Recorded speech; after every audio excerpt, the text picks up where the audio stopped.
Assalamualaikum warahmatullahi wabarakatuh. Perkenalkan, nama saya Aldi Pratama dengan NIM 10 12 40 105. Video ini saya buat untuk memenuhi tugas ujian tengah semester mata kuliah Filsafat Hukum Islam. Jadi langsung saja kita masuk materi yang pertama. Baiklah, sedikit penjelasan dari saya sebelum kita masuk materi yang pertama. Jadi filsafat itu adalah mengajarkan kita berpikir yang benar, dan filsafat itu sangat penting untuk kehidupan kita. Filsafat ini dulunya dihidupkan oleh tokoh Yunani yang bernama Aristoteles kalau nggak salah. Jadi awal kelahirannya filsafat ini mengkritisi cara hidup serba mitos. Filsafat hadir tidak puas dengan jawaban-jawaban mitos, dalam arti jawaban-jawaban yang tidak masuk akal. Jawaban-jawaban mitos itu tidak memadai untuk kehidupan kita. Kita harus bisa menjawab pertanyaan mengapa, apa, dan bagaimana. Jadi kita masuk ke materi yang pertama, yaitu menjelaskan 4 pilar berpikir filsafat. Yang pertama ada logis, yang kedua ada universal, dan yang ketiga radikal, dan yang keempat itu sistematis. Nah, yang pertama itu logis. Berpikir logis juga dapat didefinisikan sebagai tindakan menganalisis suatu situasi dan menghasilkan solusi yang masuk akal. Hal ini mirip dengan berpikir kritis. Yang kedua ada universal. Dalam filsafat, universal adalah kualitas atau karakteristik yang dikaitkan dengan berbagai objek, benda, atau individu.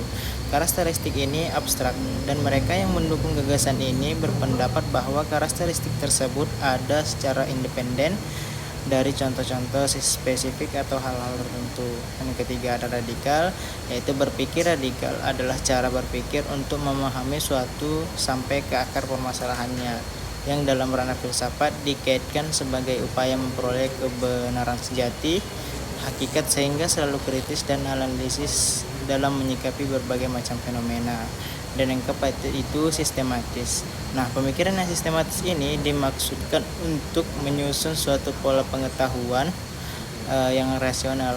Sistematis adalah masing-masing unsur saling berkaitan satu dengan yang lain secara teratur dalam suatu keseluruhan. Jadi kita masuk ke materi yang kedua, yaitu tentang aspek ontologi dalam konteks hukum keluarga.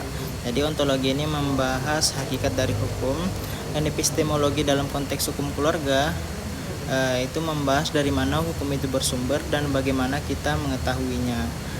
Dan adapun aksiologi dalam konteks hukum keluarga, aksiologi membahas tujuan dan nilai yang ingin diwujudkan oleh hukum. Dan juga kita pernah belajar tentang ragam teori kebenaran. Yang pertama ada koherensi, korespondensi, pragmatis, dan teologis atau religius. Nah, koherensi yaitu kebenaran dianggap sah jika konsisten dengan sistem atau struktur pengetahuan yang sudah ada.